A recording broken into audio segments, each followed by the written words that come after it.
She texted me out of nowhere.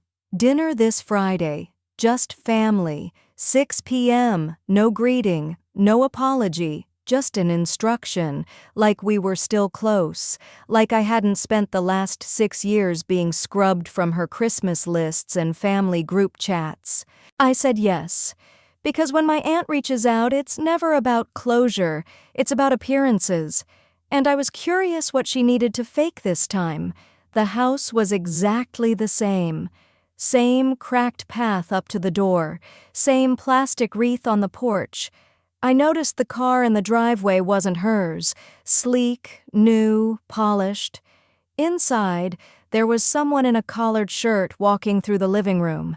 Mid-30s, clipboard, realtor. He didn't acknowledge me, just opened the coat closet and made a note. I didn't speak, just watched. I am Elise Marlowe, 31, financial analyst. I work remotely from a one-bedroom apartment 2 states away.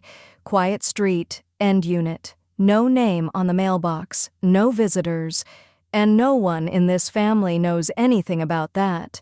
To them, I'm the dropout who got arrested at 17, the girl who stole a pack of cigarettes and came home to locked doors, the bad example Aunt Miriam warned her church group about. Aunt Miriam walked in wearing too much perfume and a smile stretched too wide. She hugged me like it hurt. "You look good," she said, pulling away fast enough not to mean it.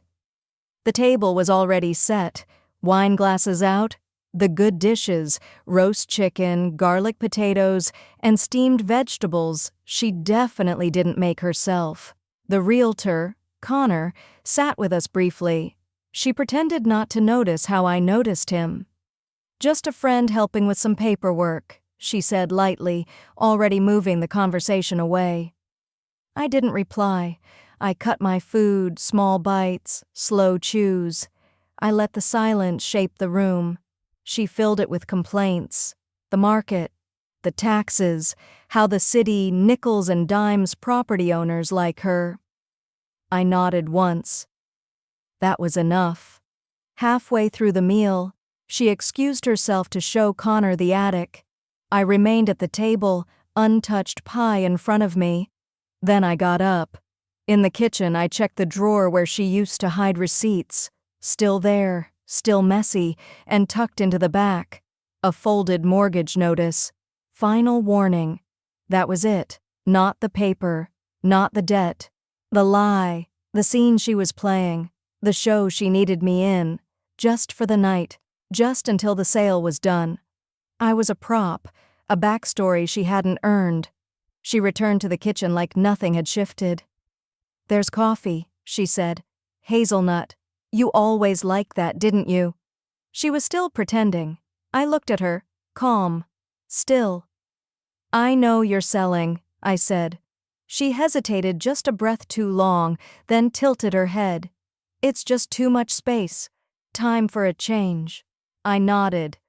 She watched me the way someone watches a pet they gave away and don't want back. "You turned out okay," she said. "After everything. I guess you just needed structure." I said nothing. She opened her arms for a hug at the door. I let her touch my back for exactly 2 seconds. As I stepped off the porch, she called out, "We should do this more often." I didn't answer, because next time I came to this house I wouldn't need an invitation. She never introduced me as her niece. When I lived in that house, I was Elise, just a name, a shadow in the background. I'd show up in family photos like I wandered into the frame by accident. The story she told others changed depending on who was asking. Foster child, family friend, troubled girl my uncle left behind. Never once mine. She took me in when I was 10 because my mother was gone and no one else stepped up. She made it sound noble, said she was doing what Jesus would do.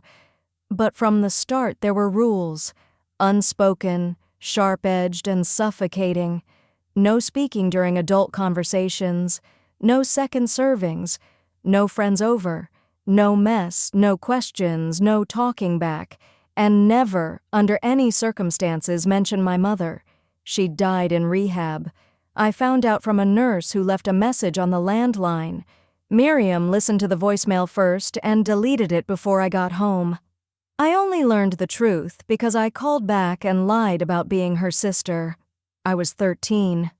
By 14, I'd stopped trying to be seen. At 15, I started disappearing on purpose. I worked nights at the bowling alley under the table, saved cash, hid it in a cereal box, got caught shoplifting cigarettes once, never smoked a single one. I just wanted to know what being reckless felt like. Miriam called the cops, made me sit in the living room while she gave a statement, told them I'd been difficult since day one, said she feared for her safety. That was the moment I stopped being a stray she pitied and became a liability she wanted to cut loose. At 17, I missed curfew. She locked the door and didn't open it, said I could come back once I cleaned up. I never went back. Not until this dinner. Not until I saw her smiling over chicken she didn't cook, next to a man who would value the kitchen cabinets more than any memory I had inside them. She knew I wasn't a risk anymore. That's why she reached out. The sale was urgent. The bank was circling. She needed the house to look stable, desirable, lived in, like something only a sweet old widow would be selling. Not someone drowning in debt. I was just another detail. Set dressing. What she didn't know was that I'd already rebuilt myself, quietly. I never posted photos, never gave updates. I let them all believe I was still lost somewhere in the system, barely getting by, hopping from job to job. But I had stability, a career, credit, cash, and a memory like glass, smooth, cold, and sharp as hell when it breaks. After dinner, I went home and spent the night combing property tax records. Hers were 6 months behind. The house had already been flagged for pre-foreclosure. I checked again in the morning. The lien had been issued. I waited 3 weeks. Then I made a call. Not to her, not to Connor, to a man named Jeffrey Park, private buyer, debt consolidator, and middleman for people who wanted to keep their name off a deed. I paid him to pay her out. Full offer, no negotiation, no counter. She wouldn't see my name anywhere, just an LLC with a nondescript title and a P.O. box in another state. She signed it, fast. And just like that, the house she once locked me out of was mine. She didn't know. Not yet. But soon she would receive something in the mail. Certified, official. A notice of eviction printed on white paper with bold black text and signed at the bottom with the full name she'd tried for years to erase from the family. I don't blame her for thinking I was still nothing. She never saw me after she closed that door. People like her only remember what they throw away. They don't ask what happens to the garbage once it's gone. After she locked me out at 17, I slept in a friend's car for 6 nights. By the second week, I was crashing at a co-worker's studio apartment, sharing a floor mattress with a pit bull named Chance. He had more loyalty than most of the family I came from. I got a job stocking shelves, nights, then mornings at a diner, then late shifts at a gas station. I wasn't building a life. I was staying alive.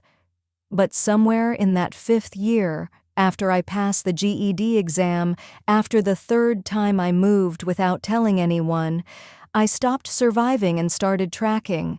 I learned how to read a credit score, how to use credit cards without debt. I learned interest rates, lease structures, and the kinds of questions brokers ask when they think you don't belong in the room. I opened my first high-yield savings account at 25. At 26, I stopped telling people where I was from. By 29, I'd found remote consulting work with a logistics firm that didn't care about degrees, just deliverables. I created a routine: contracts, audits, tax loopholes. The work was quiet, precise, like cutting paper with a scalpel. I made enough. Enough to live alone, enough to sleep through the night, enough to buy. So when I saw the balance on Miriam's mortgage, $317,622.83 past due, interest climbing, I didn't flinch. I wired the funds from 3 accounts, quiet, clean. The purchase was legal, fast, emotionless. The house was transferred to an anonymous LLC 2 weeks later. I named it Doss Marlowe Holdings. Doss was my mother's last name, the one Miriam never said out loud. I didn't go to the property, didn't drive by, didn't touch the past too soon, but I read the inspection report when it came in. Roof, leaking, foundation, settling, water heater, over 15 years old. The house was dying, just like her little empire of pretend stability. She had lived in that place for 37 years, built her fake sainthood around it. She hosted baby showers for cousins who never thanked her, ran Bible study from the dining room table, took credit for every charity meal while collecting IOUs she never intended to pay back. Now the house wasn't hers. Not legally, not structurally, not spiritually. And the best part? She had no idea. She was probably sleeping inside it that very night, safe, smug, unaware that everything she stood on had already shifted. I waited 10 more days, gave her enough time to settle back into her lies. Then I called a courier, paid double for a daylight delivery. The letter was 1 page, no explanation, just a formal notice to vacate the property within 30 days. Signed at the bottom, Elise A. Marlowe, owner. The same name she scrubbed off the mailbox the day she threw me out. She didn't call right away. That surprised me.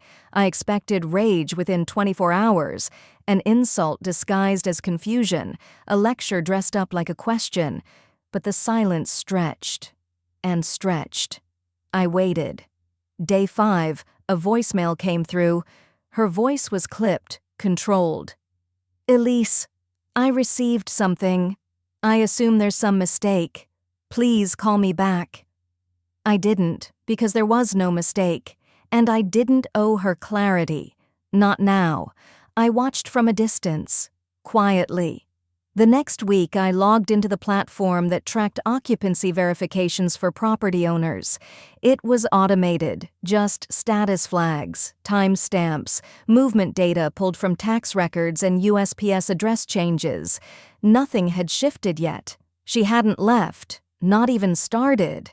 But she had begun asking questions. How do I know? Because Connor, the realtor from dinner, sent an email to Doss Marlowe Holdings, the generic inbox I'd created for the LLC. Client has received a vacate notice and is requesting clarification. Believes there has been a transfer error. Please advise. I replied 3 words. The deed is valid. No signature, no name, no emotion. I waited. 3 days later, I got the next message. This time, from Miriam herself. Subject, urgent. Body. I don't understand what's happening. Who are you? Why am I being told I have to leave my own home? I read it 3 times. I didn't respond. Instead, I did what she always did. I escalated through intermediaries. I hired a locksmith for the 31st day. I notified local police in advance for peaceful compliance. I filed the notice with the city, just in case she wanted to challenge it. She wouldn't, because she was too proud to fight something she didn't understand. That's what made her vulnerable. She never learned how to read fine print, just how to control people who didn't. The same week I scheduled the lock change, I authorized a contractor to inspect the interior again. He knocked. She opened the door. He told her he was with the management company. She looked confused, but let him in. Old habits die hard. Letting men into the house, assuming they hold power. He did a walkthrough, took notes, snapped photos, texted me updates. She seems unaware of who owns it now, he said. You want me to leave a copy of the deed on the table? I told him no. Because this wasn't about proving a point. This was about flipping the balance without touching the surface. She had spent her entire life positioning herself as my savior, the woman who took me in, who gave me a bed, a roof, a second chance. Now she was standing under the roof I bought, sleeping in a bed placed on a floor I legally controlled, breathing air in a space her name no longer touched, and she didn't even know which direction the ground was moving. That was the revenge. Not screaming, not confrontation, just slow erosion. Precision. She had taught me silence by force. I returned it by choice. Let her hear nothing but her own questions echoing down the hallway of a house that no longer answered to her. I chose the date deliberately. October 12th, her birthday, the same day she used to demand attention without offering it, the same day I once gave her a handmade card and she said, "Don't waste time on things that won't last." This one would last. The notice arrived at 11:42 a.m. Certified, signature required. The delivery photo showed her standing at the door in her robe, clipboard in hand, frowning like someone caught off script. She opened it right there, according to the courier log, stood in the doorway for 90 seconds, then shut the door and didn't come back out. The document was clean. No legalese, no threats, just a single-page notification formatted in black and white. This property is now under ownership of Doss Marlowe Holdings. Pursuant to terms of acquisition and existing lien obligations, current occupants are required to vacate within 30 days of receipt of this notice. Effective immediately, the new legal point of contact is listed below. Elise Ann Marlowe, sole member, Doss Marlowe Holdings, LLC. No room for confusion, no space for appeal. Her name wasn't on it anywhere. She called twice that afternoon. I didn't answer.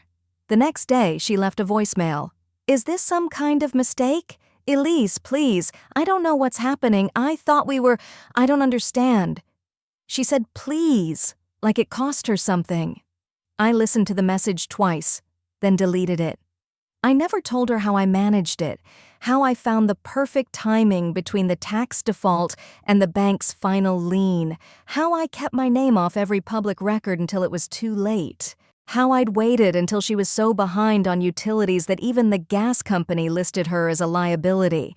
She had spent decades telling people I was ungrateful, that I was unstable, that she did everything she could, but all she'd really done was push me to the edge and assume I'd fall. What she never accounted for, what people like her never do, is what happens when the fall stops feeling like failure and starts to feel like flight. I didn't want her house out of sentiment. I didn't want her to suffer. I wanted her to understand ownership, not just of property, but of what she'd created, of what she abandoned, of what she deserved. At week 3, a neighbor posted on a local message board, "House on Claiborne getting vacated. Woman inside seems confused.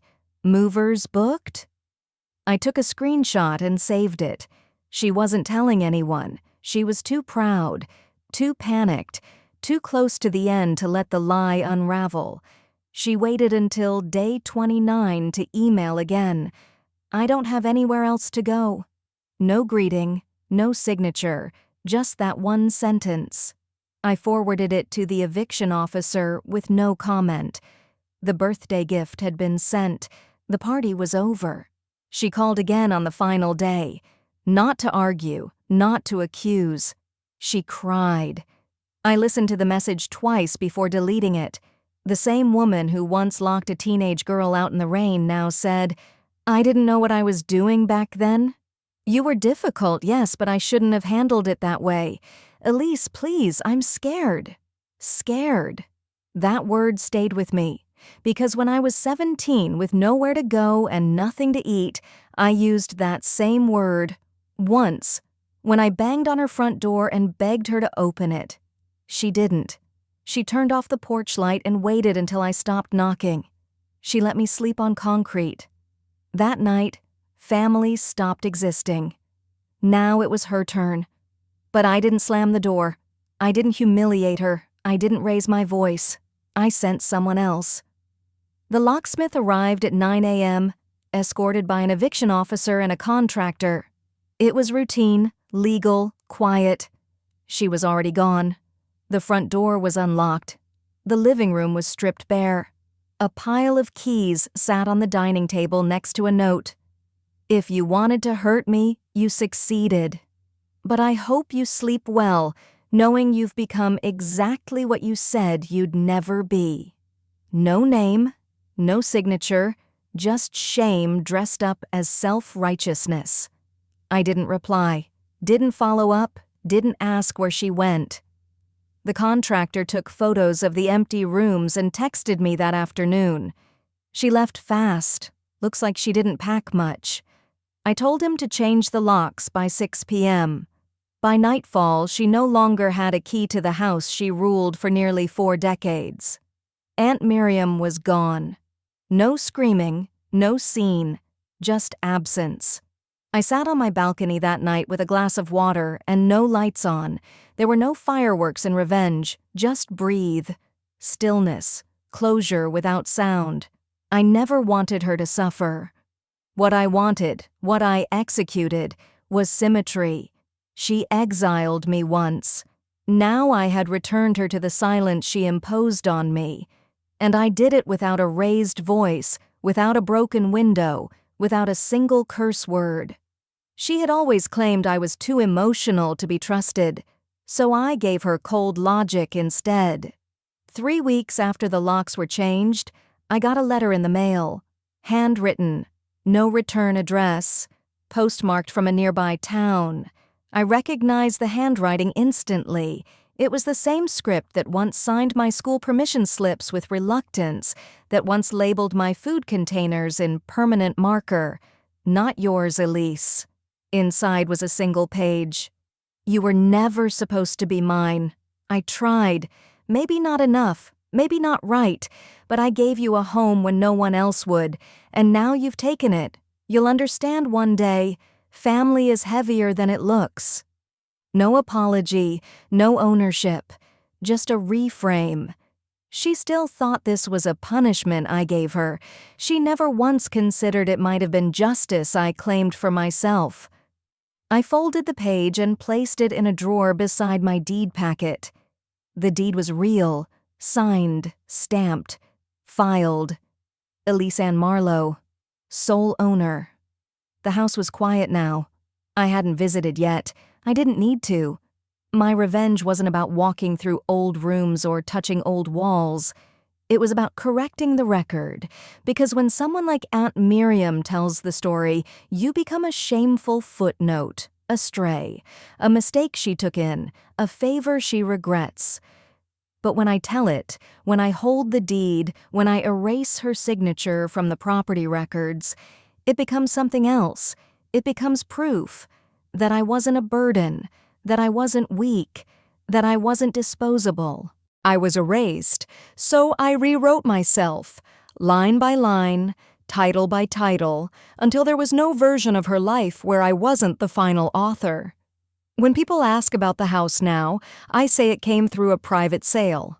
They nod, move on, they don't know what it cost. Not money, precision, stillness, time. I never spoke to her again, but I hear things. From neighbors, from family friends who don't realize we don't talk. She's renting now, someone said. Doesn't really keep in touch. Of course she doesn't. You don't send postcards to the executioner, especially not when you built the gallows yourself. Sometimes I drive past the house, just once a month, just slow enough to glance. No one waves from the porch anymore. The yard is clean. The windows are new. But the silence, that's mine. And for the first time in my life, it doesn't hurt. It holds. Now I keep my porch light on, not for visitors, just because I can.